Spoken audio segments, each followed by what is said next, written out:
horrible.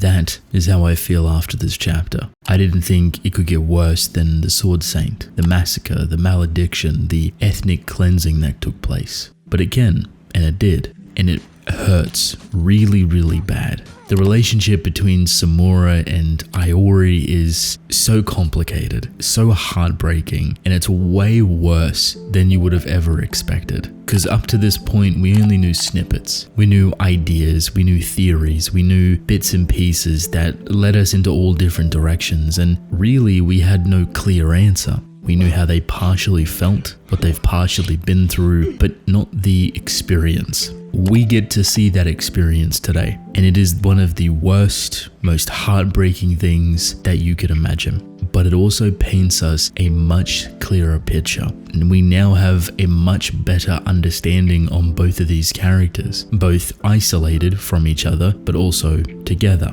This is important. Samura has been trickling on this very thin line between good, bad, right or wrong, yada yada, and simply it was never that easy. While a thin line is indeed thin, the murkiness throughout that line is rather wide. So for a while, us as readers were trying to figure out where Samura sat. What was he truly trying to accomplish? What would come from all of these things he's trying? His response to Chihiro and Uraha was concerning because of their quote-unquote deaths. But now with more information, more validity, it feels more possible that he has an ability and he has a perspective that is disconnecting people from the swords, the people that he cares about, the people that he wants to have a future, and he's willing to sacrifice himself to accomplish it.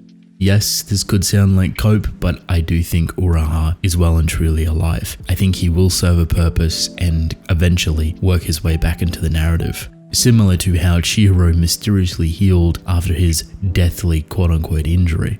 This chapter frames all of the situations that we've been unsure about in a much better light. And it's really because you get to see Samura function as a human being. You get to see him away from the war, away from politics, away from the weirdness of life, and just be a father. I cannot reiterate how powerful that is. And while it's only for a short period of time and it's backloaded with a ton of pressure and a ton of anxiety to keep Iori safe, it's still very human. So while it's not directly a part of the war or the politics, it's still influenced by it. Pretty much being a full-time, first-time father trying to navigate a very awkward scenario for himself and his daughter. And he actually gets outplayed. He gets outwitted, outsmarted, and outvisioned. And that's kind of the irony. Samura is incredibly perceptive. The things that he's able to see and feel and react to is one of a kind. And it's all very much heightened because of his lack of eyesight. So speaking within the sense of seeing is ironic, but he sees everything.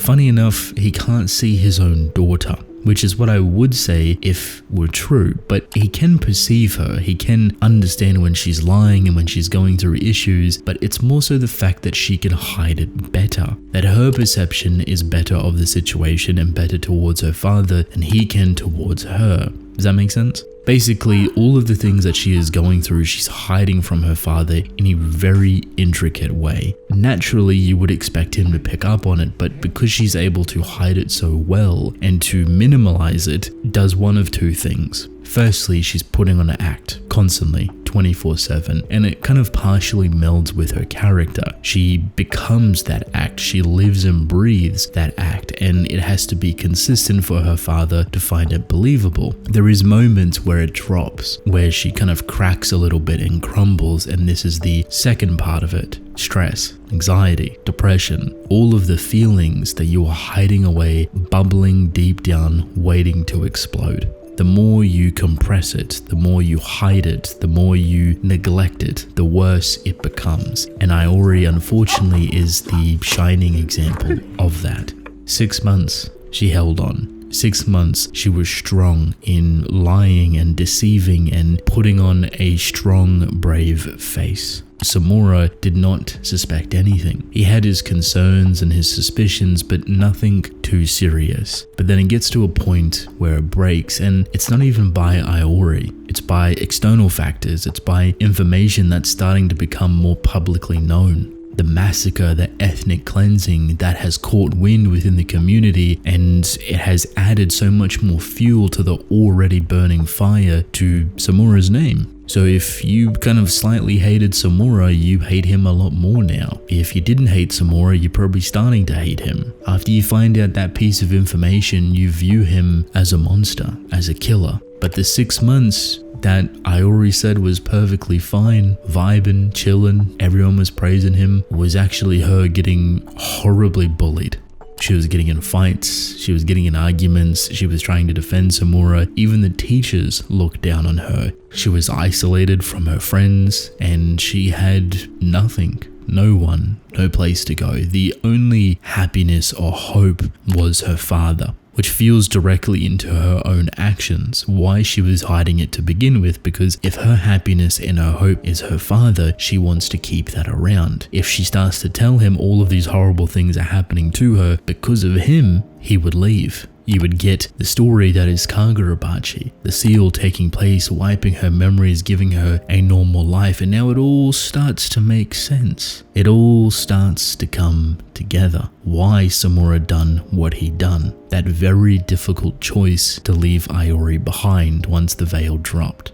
The second half of this chapter is building up to that reveal, that drop. It's a slow realization from Samura that his daughter has been lying to him for 6 months. He's not angry at her, instantly turns it inwards. That massacre starts getting more and more prevalent. He starts thinking more about the future, Yura's words. He starts thinking more about malediction. He starts thinking about how he can make the life of his daughter better. So now you have two very problematic situations. From a daughter's perspective, she's been hiding this for so long and trying to be as strong as she can to keep her father around. Then you have Samura, who has just found out and feels like he does have to disappear. He does have to give her a better life by disconnecting from her, because that would only be fair. There's a moment in here that I think is very telling for Samura's perspective, one that really finalizes your understanding for him and why that future means so much to him. When you start to see what Iori has gone through, the severe, endless traumatic bullying that she's experienced, she starts to lose her hair from stress, anxiety, depression, and she's constantly crying and she's trying her best to hide it away, and Samura catches on to that. What he gets flashes of is potentially the future, a future that he is trying to avoid at all costs, and it's one where his daughter would eventually take her own life because of him. That all the stuff that she has gone through would lead her to her own death. And it's a very hard-hitting and grim realization, arguably the thing that pushes him over the edge to commit to leaving her behind. And surely that was not easy either. You can see the pain that she went through when they departed, and probably the reason why he acknowledged the Masumi ninjas to erase that pain from her, to allow her to live a normal life, to be free from all of the things that she's experienced, all of the hardships that would eventually come back. I love their relationship because I find them so incredibly similar to each other. Iori has such an attitude and a spark to her, even through all of the nonsense that she had to deal with as a child. Her wanting to be a swordsman, her wanting to be like Samura, her wanting to, prove everybody wrong and defend him is such an honorable thing, but also provides so much character flair. Like, truly just embodies this identity that I'm so excited to see within present day. Now that her memories have returned, now that her abilities have returned, and she's able to wield a sword thanks to all of that training, her personality perhaps might flip rather drastically back to what it originally was. Or perhaps even a hybridized version of what she has experienced in the new compared to what she was in the old.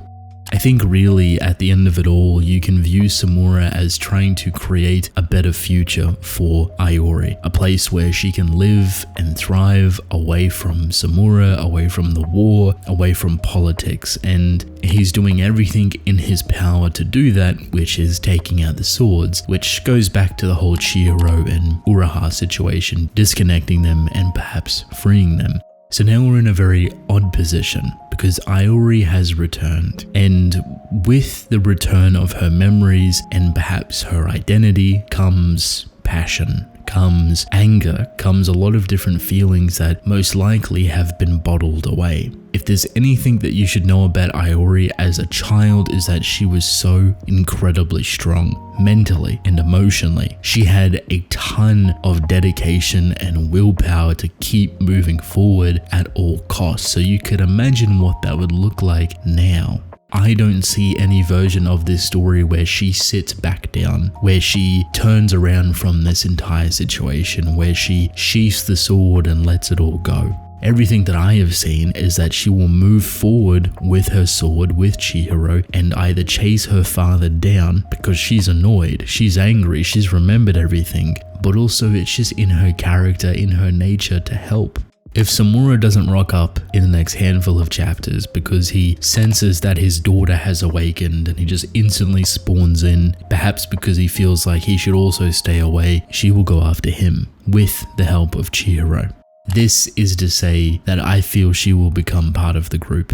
I think she is a very, very potent and powerful character with a ton of identity, and because of Samura and the final realization that we have for him, it just makes the most sense to bring everything full circle, to really cross the T's and put the dots in there, to have it all fulfilled. I expect them to have a reunion eventually, even if it's in the worst way possible. They will meet. They have to.